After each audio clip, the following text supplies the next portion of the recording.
Guys, welcome back to my channel. Hope आप सभी बहुत अच्छे से होंगे। आज हम करने जा रहे हैं इंपॉर्टेंट क्वेश्चंस ऑफ बैंकिंग। जैसे कि आपको पता है, मैंने आपको बैंकिंग में क्रेडिट क्रिएशन करा लिया था, जो कि बोर्ड एग्जाम के लिए बहुत इंपॉर्टेंट है। आज हम करेंगे फंक्शंस ऑफ सेंट्रल बैंक।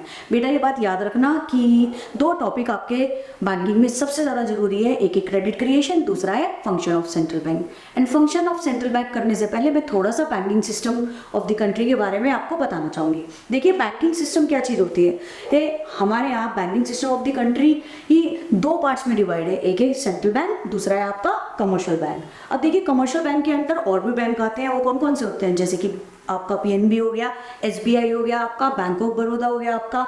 तो ये सारे किसके अंडर आते हैं? ये एक तरीके से हम इनको कमर्शियल बैंक ही बोलते हैं। अब कमर्शियल बैंक के ऊपर भी एक बैंक है, वो कौन सा? सेंट्रल बैंक, जो सारी गाइडलाइन फॉलो करवाता है। जो भी गाइडलाइन वो बनाएगा, कमर्शियल बैंक को उसको फॉलो करनी होगी। सेंट्रल बैंक आपको पता भी होगा, हमारी कंट्री के अंदर एक ही होता है, जिसको हम आरबीआई बोलते हैं। और हर कंट्री का सेंट्रल बैंक अलग होता है, जो कि अलग नाम से होगा। इंडिया के अंदर सेंट्रल बैंक को हम क्या बोलते हैं?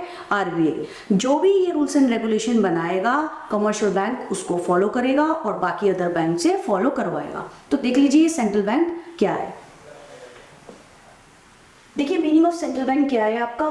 Central bank is an apex financial institution जो कंट्रोल करता है supply of money and credit in the economy. सबसे बड़ा फाइनेंशियल इंस्टीट्यूशन है आपका सेंट्रल बैंक और आरबीआई, जो कंट्रोल कर रहा है व्हाट? आपकी सप्लाई ऑफ मनी और credit in the economy. What is supply of money? Supply of money क्या हो गया आपका कि मनी सर्कुलेशन कितनी करनी है इकोनॉमी में, वो कौन डिसाइड करेगा? आपका सेंट्रल बैंक। और ये किस पे बेस्ड होगी? इन्फ्लेशन और डिफ्लेशन में। मैं आपको फर्दर पढ़ाऊंगी ये। अब देख लीजिए क्या चीज़ है। Central bank apex financial institution है जो कंट्रोल कर रहा है what? Supply of money and credit in the economy. Credit क्या होता है? उधार।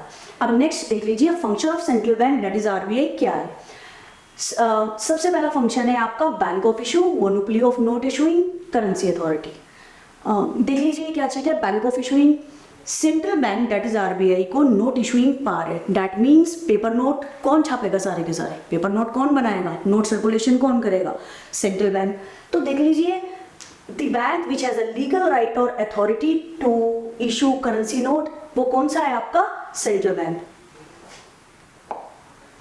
देखिए, it means the bank which has the legal right और authority to issue currency notes. Central bank has the monopoly right. Monopoly का मतलब क्या होता है? जिसके पास सिर्फ सिंगल राइट है क्या चीज नोट कर, क्या चीज करने का?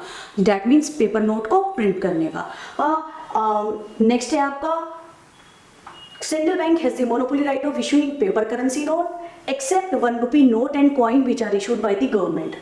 देख लीजिए बेटा, 1 रुपी नोट एंड कॉइन कौन इशू करता है हमारी कंट्री के अंदर? वो है फाइनेंस मिनिस्टर। अच्छा, आपके प्रैक्टिकल में भी जिसने बोर्ड एग्जाम के लिए ये टॉपिक लिया प्रैक्टिकल के लिए, उसके लिए ये क्वेश्चन आ भी सकता है। वीडियो को पॉज करके जरूर देखना। 1 रुपी नोट कौन इशू करता है हमारी कंट्री के अंदर? 1 rupee note and coin that is finance minister. जिसको नहीं पता है ध्यान से सुन लेना, फाइनेंस मिनिस्टर। और अब आपसे ये भी पूछा जा सकता है फाइनेंस मिनिस्टर कौन है हमारी कंट्री का? तो वो कौन होगा? निर्मला सीतारमन। 1 मार्क्स क्वेश्चन आ सकता है, ध्यान से इसको कर लेना। ठीक है, अब इसके एडवांटेज देख लीजिए। इसके एडवांटेज क्या है?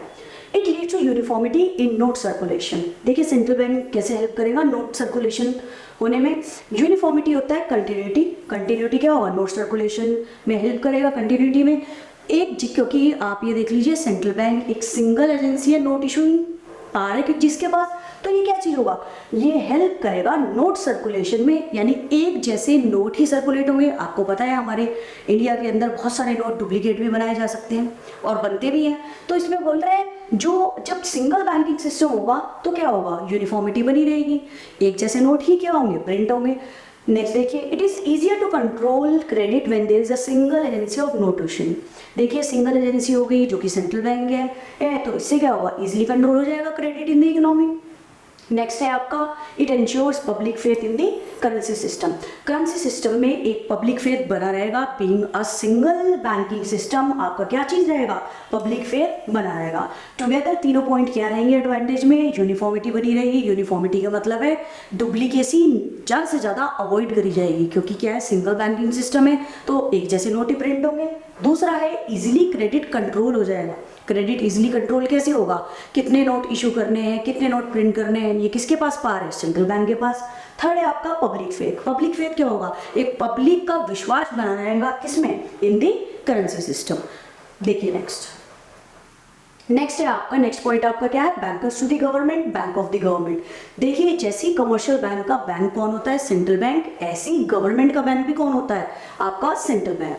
देखिए क्या चीज होती है, the RBI act as a banker, agent and financial advisor. जो आरबीआई सेंट्रल बैंक है आपका 3 तरह से काम करता है, as a banker, as an agent, as a financial adviser.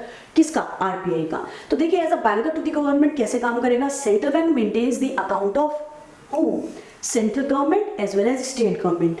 इसके अकाउंट मेंटेन करेगा, ये रिसीव करेगा डिपॉजिट फ्रॉम द गवर्नमेंट और प्रोवाइड करेगा what, short term loans to the government. जब गवर्नमेंट के पास क्राइसिस होंगे कैश के तो क्या प्रोवाइड करेगा, ये short term loans to the government. As a banker to the government क्या काम करेगा, RBI maintains the account of whom, central government और स्टेट गवर्नमेंट। ये रिसीव करेगा डिपॉजिट फ्रॉम द गवर्नमेंट और प्रोवाइड क्या करेगा, short term loans to the government. और कैसे काम करेगा, as an advisor to the government.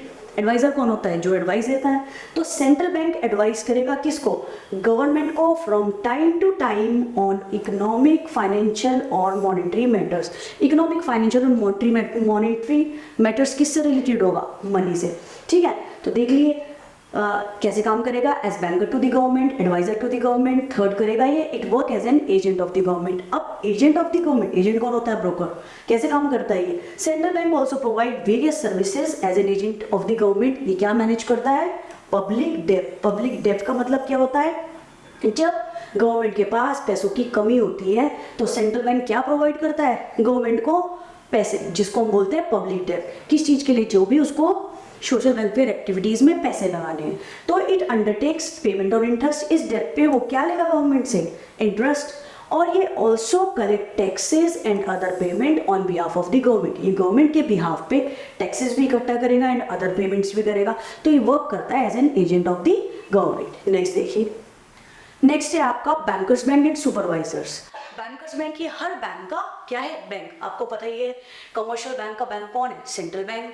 और कमर्शियल बैंक के अंडर और बैंक कौन कौन से हैं, पीएनबी जैसे मैंने बताया, एसबीआई हो गया, एचडीएफसी हो गया, सारे बैंक किसके अंडर हैं, कमर्शियल बैंक। और उसका बैंक कौन है, सेंट्रल बैंक।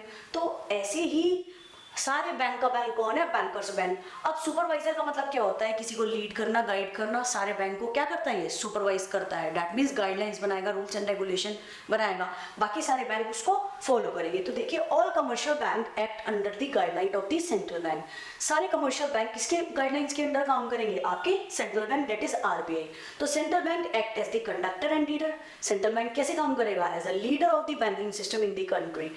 सेंट्रल बैंक एक ही है तो ये क्या करेगा, as a leader rules and regulation बनाएगा, गाइडलाइंस बनाएगा, बाकी और बैंकिंग सिस्टम इसको फॉलो करेगा। Next, being a head of all the commercial bank. सारे कमर्शियल बैंक जो मैंने आपको बताया, जितने भी बैंक है वो सारे किसके नाम से आएंगे, कमर्शियल बैंक के नाम से आएंगे। Being a head of all the commercial bank, central bank lends money to the commercial bank whenever they require. ये बात बोल रहे हैं, being a head of all the commercial bank का हेड होने के कारण सेंट्रल बैंक पैसा लेंड करेगा, उधार देगा कमर्शियल बैंक को जब भी उसको उसकी रिक्वायरमेंट होगी। As a banker to the government, as a banker to the government में क्या आएगा, the central bank function in 3 capacities. देखिए as a banker to the government, the central bank function in 3 capacities. पहला क्या है आपका, custodian of cash reserve. Custodian क्या होता है, कस्टडी। कस्टडी किसकी, कैश रिजर्व की। एक ध्यान से देखिए, commercial bank are required to keep a certain proportion of their deposit. Suppose करो कमर्शियल बैंक के पास 10,000 डिपॉजिट हुआ है, ठीक है, 10,000 डिपॉजिट हुआ है किसके पास, कमर्शियल बैंक के पास। और सेंट्रल बैंक ने उसकी कुछ परसेंटेज रख दी है, दैट इज 20%, जो कि क्या है आपका CRR। इसका 20% कितना होगा, 20,000 जब आप आरबीआई के पास रखोगे वो क्या चीज कहलाई जाएगी, आपका cash reserve ratio in the form of what, cash reserve. तो ये क्या चीज कहलाया जाएगा, commercial bank are required to keep a certain proportion of their deposit, जो क्या कहलाएगा, कैश रिजर्व रेशो, जो मैंने आपको बता भी दिया है, विद दी सेंट्रल बैंक के पास रखा जाएगा उसकी कस्टडी में। ठीक है, in this way central bank act as a custodian of cash reserve. इसलिए सेंट्रल बैंक को ये कहा गया है कि वो कैश रिजर्व की कस्टडी लेगा of the commercial bank. Okay, next देखिए, लेंडर ऑफ लास्ट रिजॉर्ट। अच्छा, इसका मतलब क्या होता है, lender of the last resort. देख लीजिए, कमर्शियल बैंक के पास जब फाइनेंशियल क्राइसिस आएंगे तो उसके पास कोई भी जगह नहीं होगी जहाँ से वो जाके पैसे ले ले। तो वो कहाँ से लेगा? एक सेंट्रल बैंक ही एक होता है जो उसकी हेल्प करेगा। तो वो क्या करेगा? हेल्प करेगा कमर्शियल बैंक की during financial crisis. And this point is very important.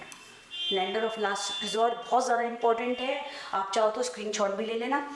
Central bank gives financial help to the commercial bank during financial crisis. क्या चीज़ प्रोवाइड करके? लोन्स प्रोवाइड करके। नेक्स्ट देखिए, नेक्स्ट है आपका क्लियरिंग हाउस। देख लीजिए बेटा, क्लियरिंग हाउस क्या होता है? देखिए, सारे बैंक का अकाउंट सेंट्रल बैंक के पास होता है, जितने भी अदर बैंक है, जितने भी अदर कमर्शियल बैंक है, सबका अकाउंट किसके पास होगा? Central bank, that is RBI के पास होगा। तो आरबीआई क्या करेगी? उनके पास मेंटेन होगा सारा ही डेबिट और क्रेडिट एंट्री सारी होगी उनके अकाउंट में। सपोज करो कुछ बैंक्स का डिस्प्यूट चल रहा है, फॉर एग्जाम्पल HDFC और SBI का कुछ डिस्प्यूट चल रहा है, दोनों ने एक दूसरे से पैसे लिए हो। तो इस डिस्प्यूट को जो सॉल्व करवाएगा वो कौन होगा? Central bank. वो वर्क कैसे करेगा? Clearing house.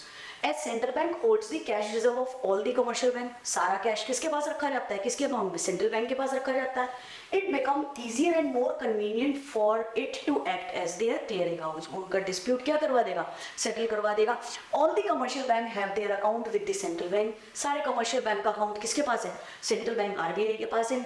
Therefore the central bank can easily claims various commercial bank. Easily claim कर सकता है कमर्शियल बैंक को अगेंस्ट ईच अदर, क्योंकि उनके पास क्या चीज़ है? डेबिट एंट्रीज भी है, क्रेडिट एंट्रीज भी है। और उनका डिस्प्यूट कौन सॉल्व करवाएगा? आपका सेंट्रल बैंक। Thank you.